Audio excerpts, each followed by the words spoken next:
जय हिंद साथियों, नमस्कार। मैं हूं आपका दोस्त ललित व्यास। आज हम लोग एक और क्लास लेकर के आए हैं और आज हम लोग पढ़ने वाले हैं बहुपद। चल ही रहे हैं आपके बहुपद में हम लोग आज इक्वेशन डील करने वाले हैं। वे छात्र जो चयन परीक्षा देने वाले हैं वर्ग 2 की, मध्य प्रदेश शिक्षक चयन परीक्षा वर्ग 2 की देने वाले हैं, उनकी यूनिट 2 चल रही है और यूनिट 2 में आज हम लोग इक्वेशन डील करने वाले हैं।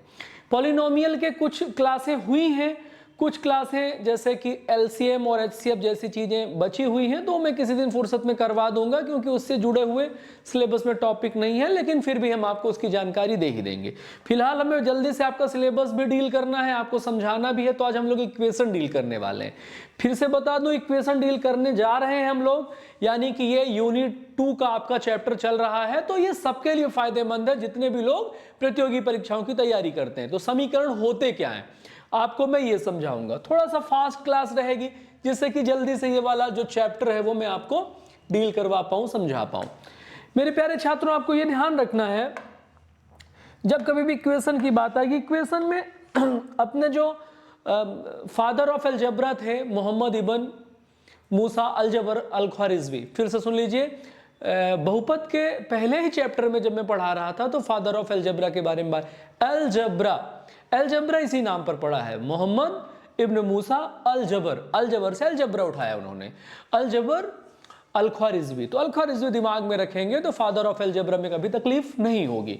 तो अलजबरा में ही एक पार्ट आता है जिसको हम लोग इक्वेशन कहते हैं, वो इक्वेशन को मुकाबला कहते थे। मुकाबला आप सुना होगा, मुकाबला हमेशा दो बराबरी के लोगों में होता है। समीकरण का भी यही मतलब होता है कि दो एक्सप्रेशन होते हैं और दोनों एक्सप्रेशन आपस में क्या होते हैं, इक्वल होते हैं। चर और अचर राशियों की संक्रियाओं का ऐसा संयोजन जिसमें दो पक्ष होते हैं और दोनों पक्ष बराबर होते हैं और बराबर चिन्ह द्वारा इनको लिखा जाता है।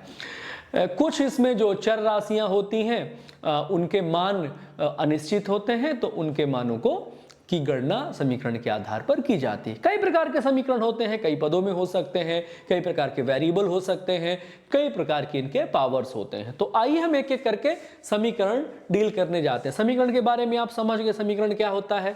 समीकरण होता है चर एवं अचर राशियों का ऐसा संयोजन जिसमें विभिन्न संक्रियाएं भी होती हैं तथा उसमें दो पक्ष होते हैं और दोनों पक्ष आपस में क्या होते हैं, बराबर होते हैं। टेक्निकल डेफिनेशन अगर आपको इसकी सीखनी है तो मैं टेक्निकल डेफिनेशन आपको बता दूंगा। फिलहाल आप समीकरण का जो मानक रूप होते हैं वो आप ध्यान से देखिए। इक्वेशन कैसी होती है, जैसे 2x² + 3x + 7 = अगर मैं एकदम से लेयर बाई ना करूं तो इसको ऐसे लिख सकता हूं मैं,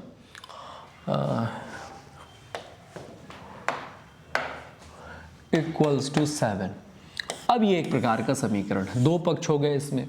कई बार आपने देखा होगा 2x² + 7 = 3x² - x + 8 लिखे होते हैं। तो इसका यही मतलब होता है, ये एक पक्ष होता है लेफ्ट और एक पक्ष होता है राइट, यानी बायां पक्ष और दायां पक्ष, और इन दोनों को कहां से, इक्वल से दर्शाया जाता है। ये कितने प्रकार के होते हैं, कैसे होते हैं, ये भी मैं आपको सब कुछ सिखाने वाला हूं।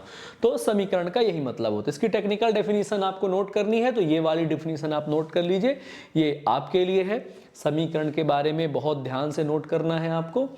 ये डेफिनेशन है आपकी, मिक्स हो गया है ये, खैर कोई बात नहीं। समीकरण मैं बोल देता हूँ, इंग्लिश में भी है तो थोड़ा सा ये दबा हुआ है तो आप इसको मैनेज करेंगे।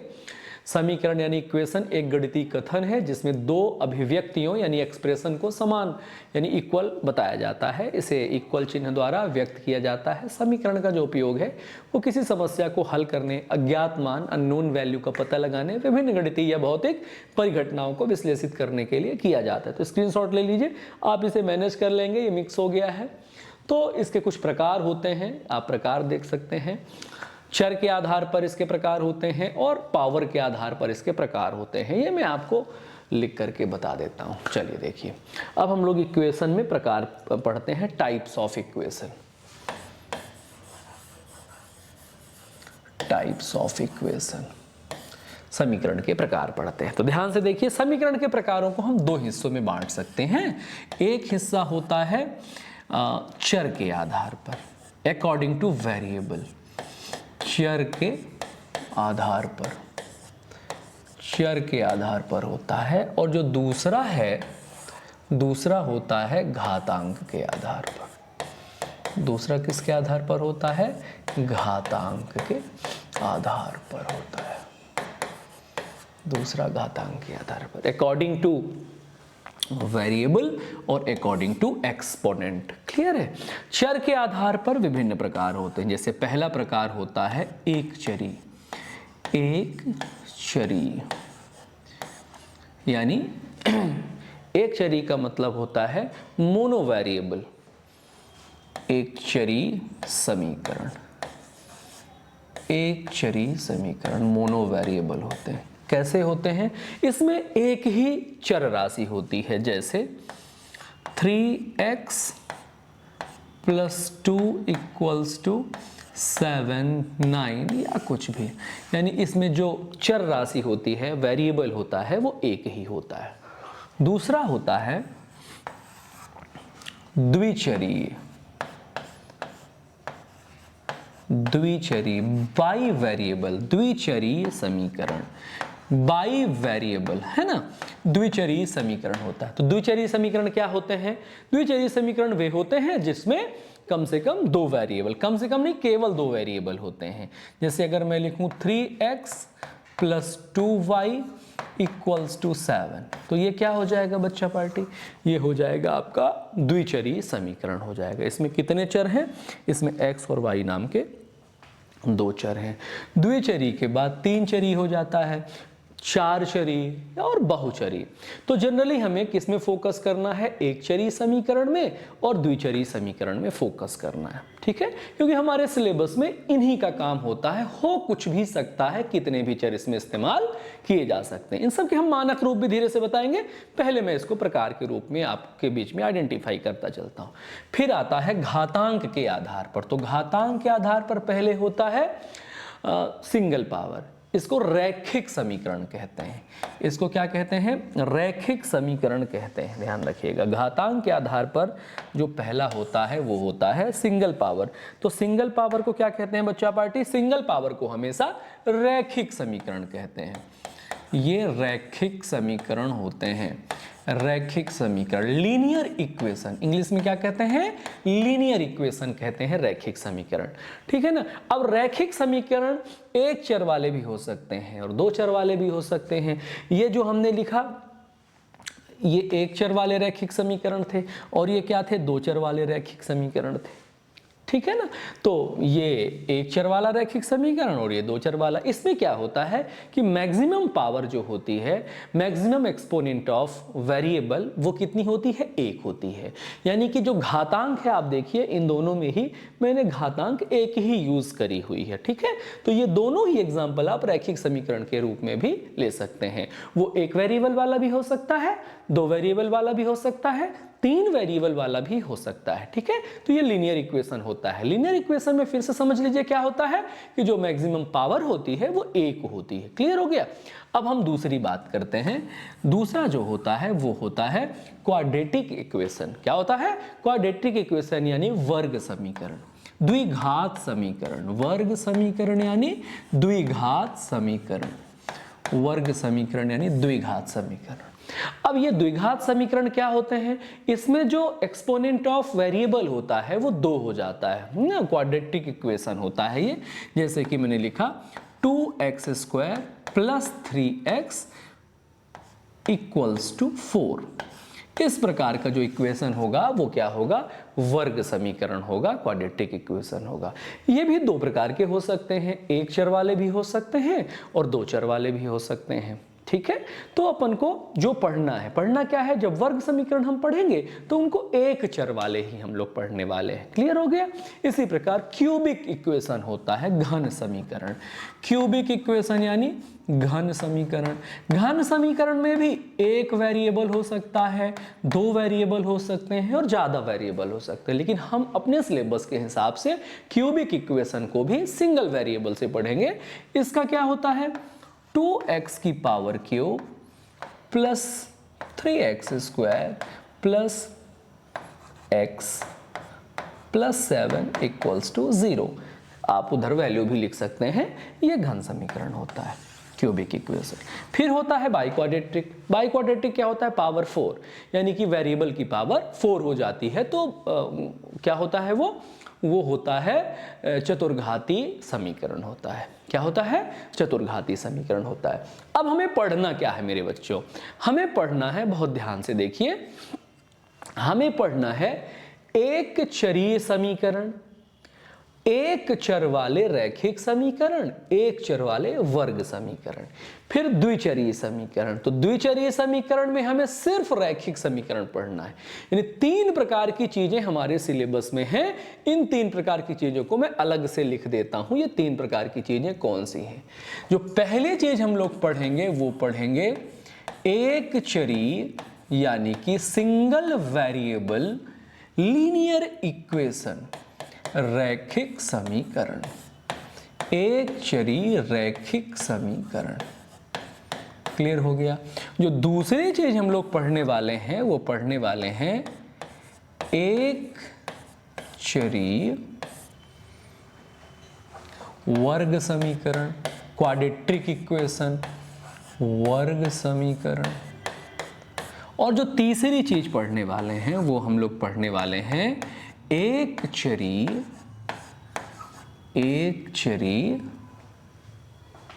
नहीं, द्विचरीय। द्विचरीय क्या पढ़ने वाले हैं? द्विचरीय, यानी बाई वेरिएबल। द्विचरीय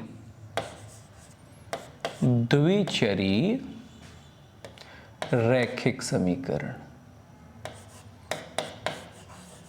द्विचरीय रैखिक समीकरण। क्लियर हो गया? तो ये 3 चीजें हम अपने सभी एक दिवसीय परीक्षाओं के दृष्टिकोण से पढ़ने वाले हैं।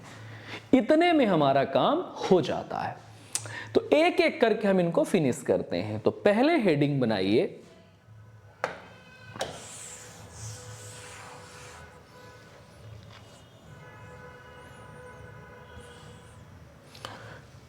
हम लोग बनाते हैं एक चरीय रैखिक समीकरण का। एक चरीय रैखिक समीकरण का मानक रूप स्टैंडर्ड फॉर्म ये होता है ax plus b equals to 0, जहां पर a x चर का कोफिशिएंट ऑफ x, x चर का गुणांक है। x चर का क्या है? गुणांक है। और b क्या है? b कांस्टेंट है, एक स्थिर मान। b क्या है? एक स्थिर मान है। तो ये हमें ध्यान में रखना होगा, है ना? a क्या है? यहां चर का कोफिशिएंट है और b क्या है? एक स्थिर मान है। तो हमारे लिए एक चरीय रैखिक समीकरण इतना ही है, बचपन में बहुत पढ़ा है। सॉल्व करने के लिए आएगा तो ऐसा 3x plus 7 equals to 0, x का मान ज्ञात करें तो 3x, कोई भी नंबर उधर जाता है या कोई भी पद उधर जाता है तो उसका चिन्ह परिवर्तित हो जाता है, तो ये माइनस का 7। अब x इक्वल्स टू माइनस का 7/3, ये आपका आंसर हो गया। तो ये आप रोज सॉल्व करते हो, तो अगर आप वर्ग 2 का मास्टर बनने जा रहे हो तो ये पता होना चाहिए, इसमें बहुत ज़्यादा आपको परेशान नहीं होना है। क्लियर हो गई बात? अब इसके बाद हम लोग बात करते हैं 2 चर वाले रैखिक समीकरण की। किसकी बात करते हैं? द्विचरीय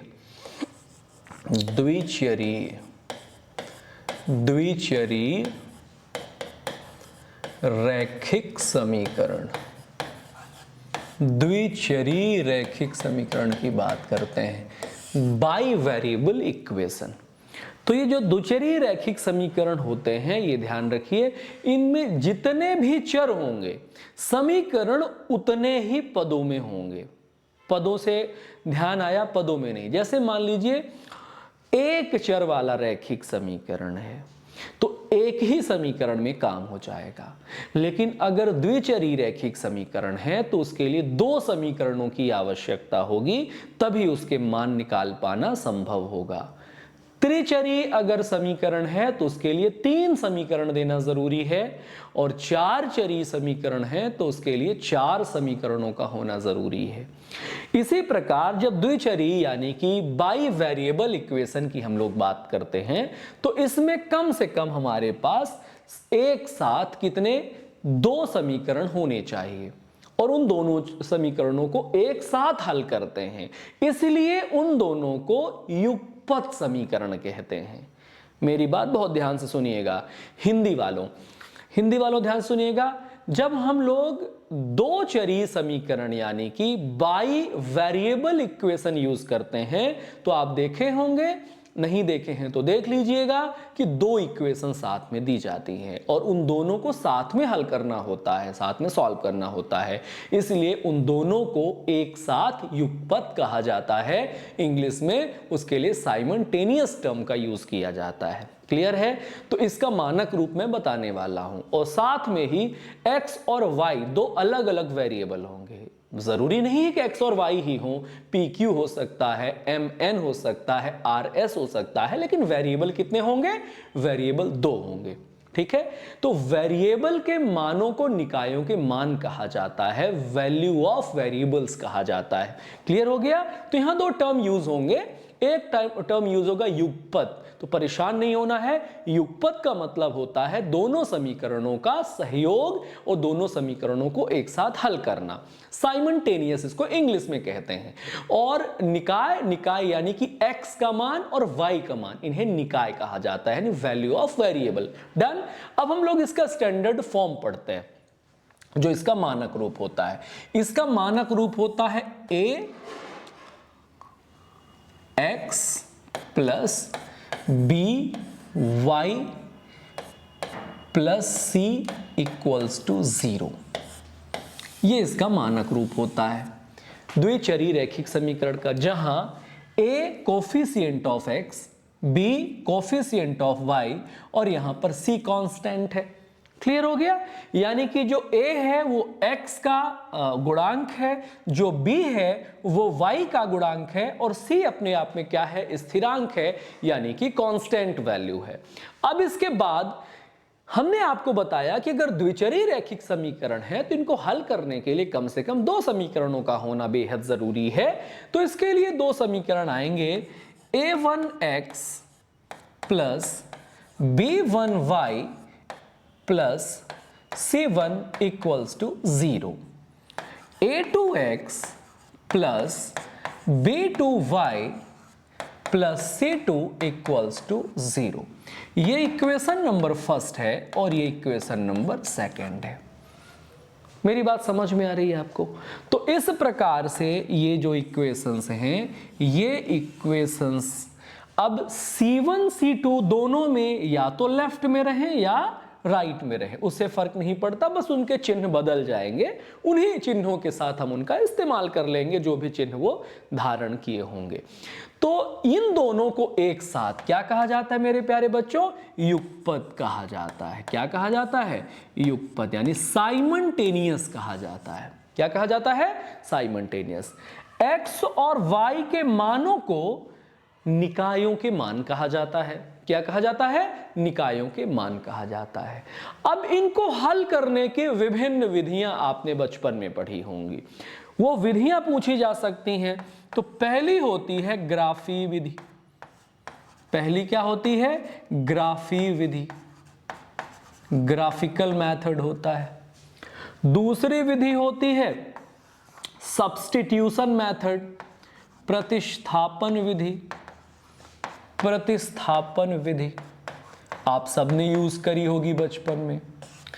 तीसरी होती है एलिमिनेशन मेथड, एलिमिनेटरी मेथड, विलोपन विधि। सबसे ज्यादा हम लोग इसी में कंफर्टेबल होते हैं, विलोपन विधि में। चौथी होती है क्रॉस मल्टीप्लिकेशन विधि, यानी वज्र गुणनखंड विधि।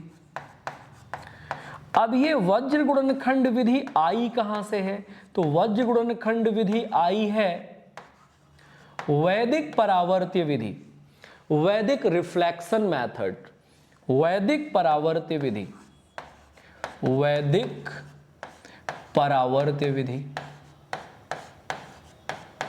वैदिक परावर्त विधि। तो इतने प्रकार से मेरे प्यारे बच्चों इसको सॉल्व किया जा सकता है, एंड टीचर्स ऑल्सो। तो अब यहां आपको परेशान नहीं होना है, क्योंकि आप कोई डिस्क्रिप्टिव एग्जाम देने नहीं जा रहे हो, आप कॉम्पिटिटिव एग्जाम देने जा रहे हो। तो अगर कोई भी इक्वेशन आपसे वो कहते हैं कि आप ग्राफी विधि से हल करें, तो वो देखने नहीं आ रहे हैं कि आप किस विधि से सॉल्व कर रहे हैं, इसलिए आप बहुत ज़्यादा टाइम खराब नहीं करेंगे। आप एकदम जो आपकी एलिमिनेटरी मेथड है उससे सॉल्व करेंगे और आंसर देंगे, वो कुछ भी लिख के आए। वहाँ पर आपको बहुत ज़्यादा राजा हरिश्चंद्र नहीं बनना है कि उन्हें ये विधि लिखी है तो मैं उनको देना भी नहीं चाहिए, क्योंकि विधि यहाँ देखने का कोई अर्थ बचता नहीं है। उन्हें तो आंसर चाहिए होता है, क्योंकि आप ऑब्जेक्टिव क्वेश्चन सॉल्व करने वाले हो, तो आपको आंसर निकालना है। लेकिन आनी आपको सभी चाहिए, क्योंकि आप टीचर बनने वाले हो। तो कभी फुर्सत में एक साथ मैं इनको बता दूंगा। यहां मैं आपको ग्राफिकल रिप्रेजेंटेशन सिखाने वाला हूं। प्रतिस्थापन विधि बिल्कुल अभी फिलहाल पढ़ने का समय नहीं है। वैदिक परावर्त किसी दिन मैं आपको बता दूंगा। वज्र गुणनखंड का फॉर्मूला बनाना सिखाऊंगा और विलोपन विधि से हल करना सिखाऊंगा, ठीक है। तो आप ये नोट कर लीजिए, स्क्रीनशॉट ले लीजिए, ये आपके काम का है, क्योंकि आपसे विधियां पूछी जा सकती हैं। कितने प्रकार की विधियां होती हैं, निम्नलिखित में से सही है और निम्नलिखित में से गलत है। उसके बाद मैं आगे बढ़ता हूं और मैं आपको वज्र गुणनखंड विधि बताता हूं। वज्र गुणनखंड क्या है? तो A1 क्लियर है, B1 क्लियर है, C1 क्लियर है। मैंने अभी कैपिटल लिखे हुए हैं, फॉर्मूले में मैं स्मॉल यूज कर दूंगा, तो आपको परेशान नहीं होना है, वो यही लिख रहा हूं। देखिए, अब हम लोग इसमें फॉर्मूला पढ़ने वाले हैं। कौन सा फॉर्मूला पढ़ने वाले हैं मेरे प्यारे छात्रों? हम लोग वज्र गुणनखंड का वज्र गुणनखंड का हम लोग फॉर्मूला पढ़ने वाले हैं। वज्र गुणनखंड का ये क्रॉस मल्टीप्लिकेशन फॉर्मूला है। आपको कुछ नहीं करना है, x लिखना है और एक डंडी खींचनी है, y लिखना है, एक डंडी खींचनी है, और माइनस का 1 लिखना है और एक डंडी खींचनी है। अब आपने बचपन में चक्री मेथड पढ़ा होगा। क्या पढ़ा होगा? चक्री मेथड। तो चक्री मेथड BC से शुरू होता है। ध्यान दीजिए, यहां लिखिए BC माइनस BC। BC के बाद आता है, C के बाद क्या आता है? AB।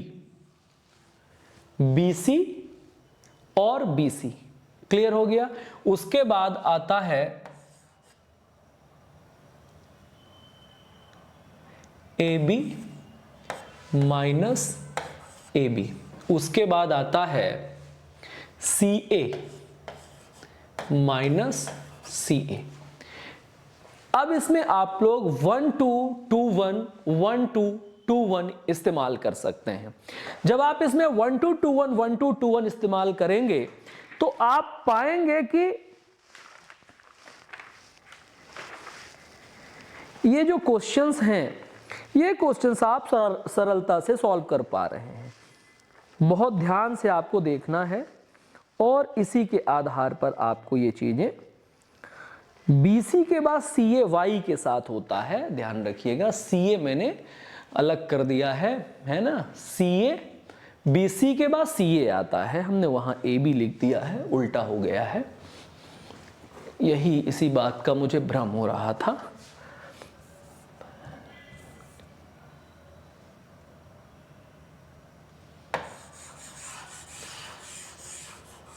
चलिए, BC के बाद क्या आता है? CA और CA। यहां आता है AB और AB। जाहिर सी बात है B के बाद C आएगा और C के बाद A आएगा, तो चक्री क्रम की ही बात है। यहां पर कंफ्यूज अपन को नहीं होना है। क्लियर हो गया? BC minus BC, CA minus CA, AB minus AB। तो ध्यान दीजिए, B के बाद C और C के बाद A। क्लियर है? C के बाद A और A के बाद B। तो ये ऑर्डर होता है A B C A। शुरू कहां से हो रहा है? B से, तो इसे अपन ने हटा दिया। तो B के बाद C, C के बाद A और A के बाद B, B के बाद फिर से C। तो ये आपका चक्री ऑर्डर ध्यान रखना है। कहां से शुरू करना है? यहां BC BC। तो बी का अगला हिस्सा कौन है? सी। सी का अगला हिस्सा कौन है? ए। तो ये हो गया सी ए सी ए। अब अगला पार्ट हमको बनाना है, तो सी के बाद क्या आता है? ए। ए के बाद क्या आता है? बी। यानी ए बी सी का ये साइकिल है। ए बी सी का साइकिल अगर हमारे समझ में आ जाएगा तो ये बहुत ज्यादा दिक्कत नहीं करेगा। अब इसमें क्या करना है मेरे प्यारे बच्चों? 1 2 2 1 1 2 2 1 1 2 और 2 1। इतना काम अगर आप कर देंगे आपका फॉर्मूला रेडी है। अब वो चीटिंग क्या करते हैं? चीटिंग ये करते हैं कि यहां का माइनस हटा देते हैं। जब यहां का माइनस हटा देंगे तो ये माइनस यहां आ जाएगा। जब ये माइनस यहां आ जाएगा तो क्या होगा? ये नोट कर लिया आपने। अब ये नोट कर लिया तो मैं इसी को एडिट कर दूं। जब मैं इसी को एडिट कर दूं तो आप ध्यान दीजिए, इसका स्क्रीनशॉट ले लिया आपने। अब वो क्या करते हैं? यहां से माइनस हटाते हैं। ये माइनस हटा दिया, यहां से माइनस हटाएंगे तो माइनस ऐसे तो हट नहीं सकता, या तो ऊपर रहेगा या तो नीचे। यहां माइनस लग जाता है। जब यहां माइनस लग जाता है मेरे प्यारे बच्चों तो ये वाली वैल्यू माइनस में हो जाती है और ये वाला माइनस अंदर जाएगा तो पॉजिटिव हो जाएगा। तो इस वैल्यू को पहले लिख देते हैं a2 b1 और ये इधर चला जाता है माइनस a1 b2। तो कई बार हम इस कारण भी घबरा जाते हैं। तो अगर ऊपर माइनस नहीं लगा है तो इनका ये क्रम बदल जाएगा। ये भी आपको सीख कर जाना है, नहीं तो वज्र गुणनखंड फॉर्मूले में अच्छे अच्छे बच्चे ढेर हो जाते हैं। जब x का मान निकालना होता है तो इसको और इसको लेते हैं, जब y का मान निकालना होता है तो इसको और इसको लेते हैं। यानी x के लिए भी ये और y के लिए भी ये। यही जो है वो वैदिक परावर्त्य विधि का निर्माण करता है। मेरी बात समझ में आ गई है? तो ये वज्र गुणनखंड है, -1 के साथ लिख लीजिए। -1 नहीं रहेगा तो ये स्थिति बनेगी, तो दोनों साथ में नहीं लिखेंगे। इसका सॉल्यूशन ये है, यानी कि इसकी जगह पर ये लिखेंगे। स्क्रीनशॉट ले लीजिए। ये हो गया आपका वज्र गुणनखंड विधि। अब उसके बाद हम आपको निकायों के मान के प्रकार बताते हैं। निकायों के मान के प्रकार निकायों के मान के प्रकार निकायों के मान के प्रकार टाइप्स ऑफ वेरिएबल। निकायों के मान किस प्रकार के होंगे? ठीक है, तो पहला अगर a1 अपॉन a2 बराबर नहीं होगा b1 अपॉन b2 के, तो यूनिक सॉल्यूशन होगा। क्या होगा? यूनिक सॉल्यूशन, अद्वितीय हल होगा। क्या होगा मेरे प्यारे बच्चों? अद्वितीय हल होगा। और तब जो ग्राफ है, ग्राफिकल रिप्रेजेंटेशन ऐसा होगा क्रॉस में, इसको कहते हैं हम लोग तिर्यक प्रतिच्छेदी रेखाएं। तिर्यक प्रतिच्छेदी, सिर्फ प्रतिच्छेदी भी आप बोल सकते हैं, प्रतिच्छेदी रेखाएं। क्या होगा? इंटरसेक्टिंग लाइंस होगा। ध्यान रखिएगा, जब a1 अपॉन a2 बराबर नहीं होगा b1 और b2 के, तभी उनके मान निकाले जा सकते हैं x और y के। और उस स्थिति में जो ग्राफिकल रिप्रेजेंटेशन होगा वो इंटरसेक्टिंग लाइन होगा, यानी कि तिर्यक रेखा। ये भी पूछे जाने की संभावना है, प्रबल संभावना है। दूसरी कंडीशन ये होती है कि a1 अपॉन a2 जो है वो बराबर हो जाता है b1 अपॉन b2 के, लेकिन बराबर नहीं होता है c1 अपॉन c2 के। यह कंडीशन होती है निकायों के कोई हल नहीं होते, नॉट सॉल्यूशन। कोई हल नहीं होता, निकायों का कोई भी हल नहीं होता, नॉट सॉल्यूशन। और इस वक्त जो ग्राफिकल रिप्रेजेंटेशन है वो पैरेलल लाइंस, यानी कि निकाय समांतर रेखाएं प्रदर्शित करते हैं। निकाय कैसी रेखाएं मेरे प्यारे बच्चों? समांतर रेखाएं प्रदर्शित करते हैं। ये छोटी छोटी मगर बहुत मोटी बातें हैं, ये ध्यान रखना है आपको। जो तीसरी कंडीशन है ना मेरे प्यारे बच्चों, वो और इंपॉर्टेंट हो जाती है। तीसरी जो कंडीशन है वो है तीनों सिचुएशन इक्वल हो जाए। जब A1 अपॉन A2 बराबर हो जाती है, B1 अपॉन B2 के ये बराबर हो जाती है C1 अपॉन C2 के, तब अनंततः अनेक हल होते हैं, बहुत सारे हल होते हैं, अनंततः अनेक हल होते हैं, मेनी सॉल्यूशंस। इसको क्या कहते हैं? Many solutions. और इस वक्त स्थिति ये होती है कि लाइन ऑन द लाइन ये संपाती रेखाएं प्रस्तुत करते हैं। कैसी रेखाएं? संपाती रेखाएं प्रस्तुत करते हैं। ये ध्यान रखना है अपन को। क्लियर हो गया? तो ये तीन सिचुएशन है, इस सिचुएशन के आधार पर क्वेश्चंस भी बनते हैं।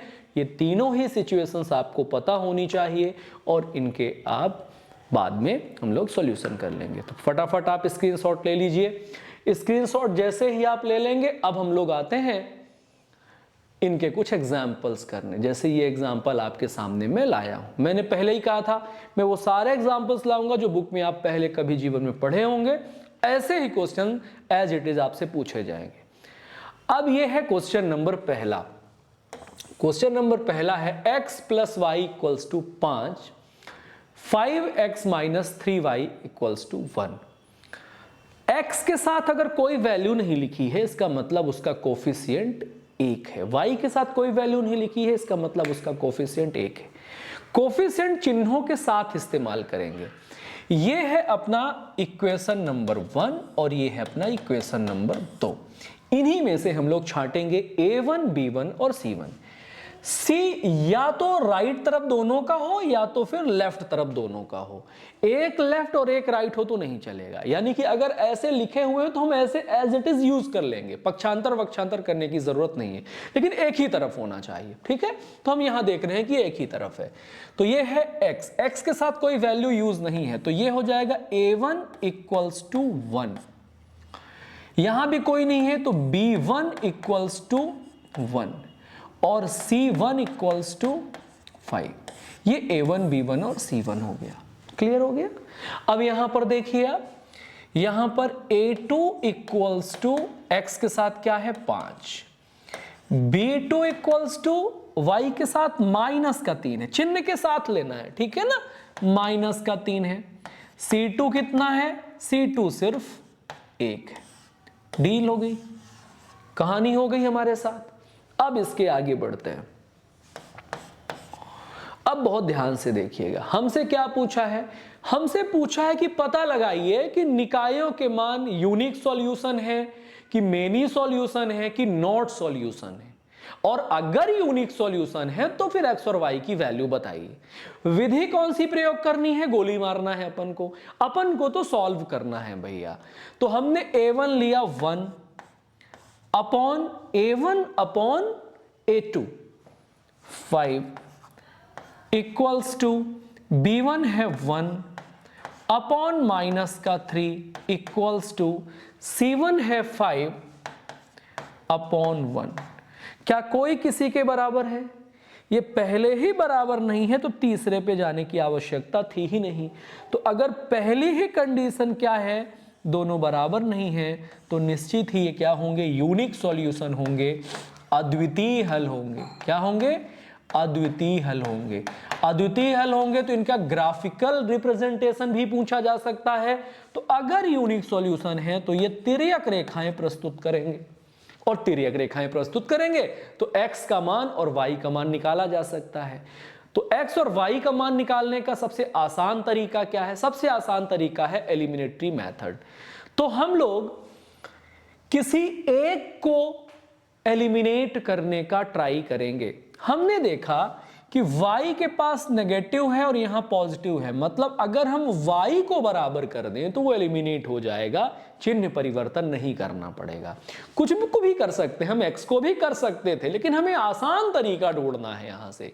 तो यहां 3 है, हम इसके दोनों पक्षों में 3 का अगर गुणा कर दें तो समीकरण के मान में कोई परिवर्तन नहीं होता है। समीकरण के दोनों पक्षों में एक ही प्रकार की संख्या का अगर गुणा कर दिया जाए तो उसके मान में कोई परिवर्तन नहीं होता, तो हम अपने अनुकूल उसको बनाते रहते हैं।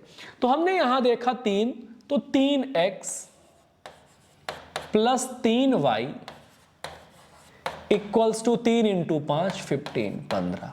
डील।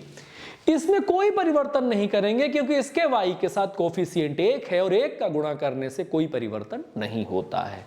हमने 1 का गुणा किया तो ये 5x है, ये है माइनस का 3y equals to as it is ये 1 है। हमने इन दोनों को इकट्ठा कर दिया तो जाहिर सी बात है ये पॉजिटिव है और ये नेगेटिव है, तो 3y से 3y कैंसिल हो जाएगा, ये दोनों जुड़ जाएंगे। 5 और 3 8x। कई बच्चों को लगता है सर मैंने तो बचपन में चिन्ह परिवर्तन पढ़ा था। चिन्ह परिवर्तित करते हैं जब आवश्यकता होती है, फिलहाल ऑलरेडी है वो, तो चिन्ह परिवर्तन का कोई मतलब बचता नहीं है।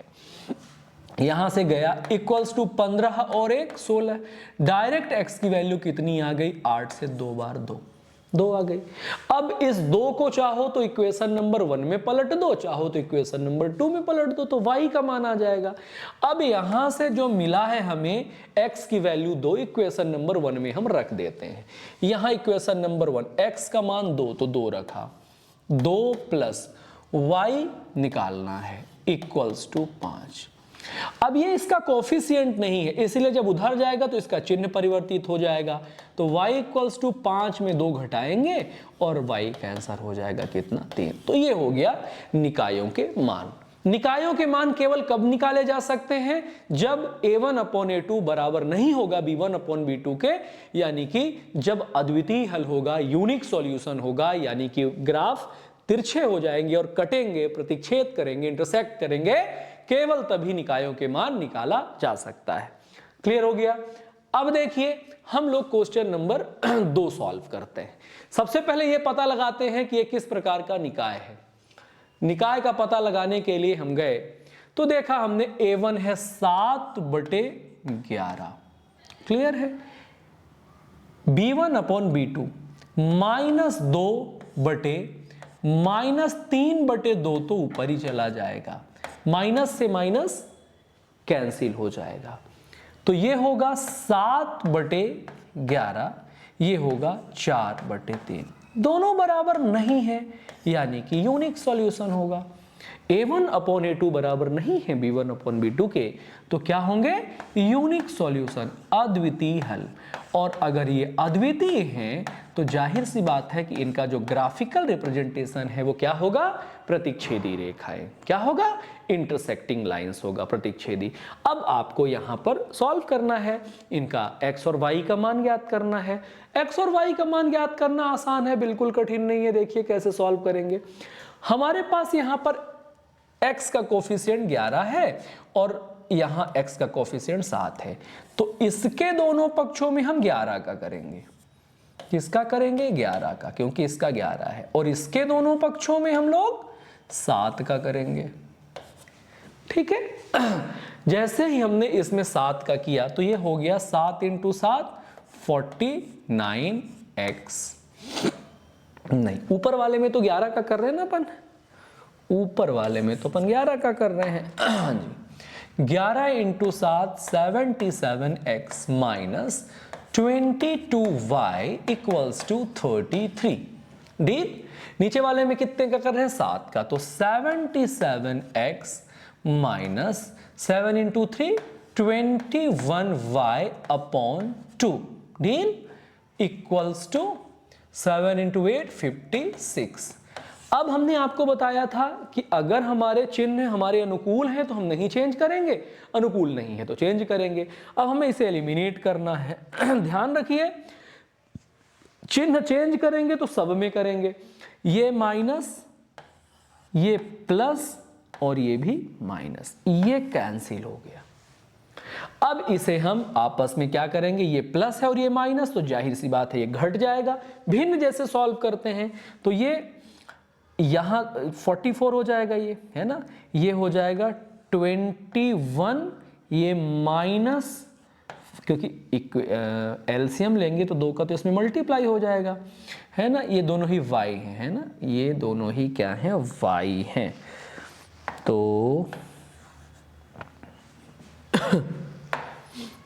ये 21y, इसका माइनस 2 × 22 44y अपॉन 2। भिन्न हल किया है, कैसे भिन्न हल किया है, ये था 21y बटे 2 माइनस 22y बटे 1, एलसीएम 2, 21y 2 में का भाग 2, 22 दूनी 44y आया समझ में। तो कई बच्चों को ये भी लैग कर जाती हैं बातें। इक्वल्स टू, यहां देखिए ध्यान से, यहां है 33 में 56 जाएगा, तो यहां से 17 6 23, 7 6 13, 6 में 3 गया 3, 5 में 3 गया 2, 23, माइनस का 23 आएगा। ठीक बात है। अब यहां 21 में 44 घटाएंगे तो कितना होगा, 4 में 1 गया 3, 4 में 2 गया 2, ये माइनस का 23 y upon 2 equals to minus का 23। माइनस से माइनस, 23 से 23 कैंसिल, 2 का गुणा इसमें, तो y की जो वैल्यू है वो 2 एकम 2, y की वैल्यू 2 आ गई। x की वैल्यू निकालने के लिए y का मान हमें यहां रखना पड़ेगा।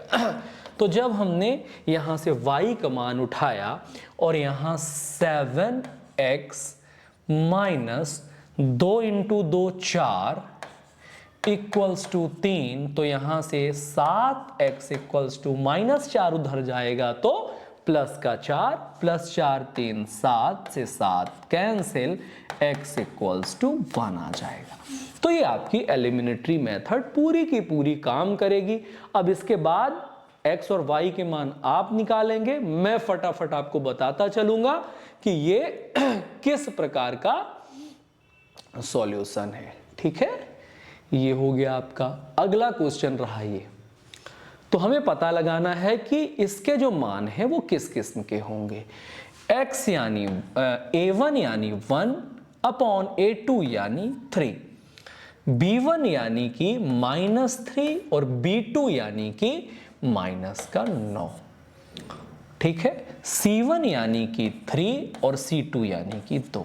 ये माइनस से माइनस गया, 1/3। अब हम देखते हैं कि ये दोनों तो बराबर हैं भैया, यानी a1 अपॉन a2 जो है वो तो बराबर दिख रहा है हमें b1 अपॉन b2 के, लेकिन c1 अपॉन c2 के बराबर नहीं है। तो ये कौन सी कंडीशन होती है, ये होती है नॉट सॉल्यूशन, कोई हल नहीं निकलेगा इसका कोई भी हल नहीं निकलेगा। ये नॉट सॉल्यूशन की स्थिति है। और तब ग्राफिकल रिप्रेजेंटेशन कैसा होता है, पैरेलल लाइंस, यानी कि इनके निकाय समांतर रेखाएं प्रदर्शित करने वाले हैं। बात समझ में आ रही है। तो यहीं से काटा पीटी सब करने के बाद ही डिसाइड करना है, देखते ही नहीं डिसाइड करना है। क्लियर हो गया। तो थोड़ा सा अपन इनको तवज्जो देंगे तो ज्यादा दिक्कत नहीं होगी। अब देखिए हमारे पास ये वाला क्वेश्चन है, हम इसको देखते हैं।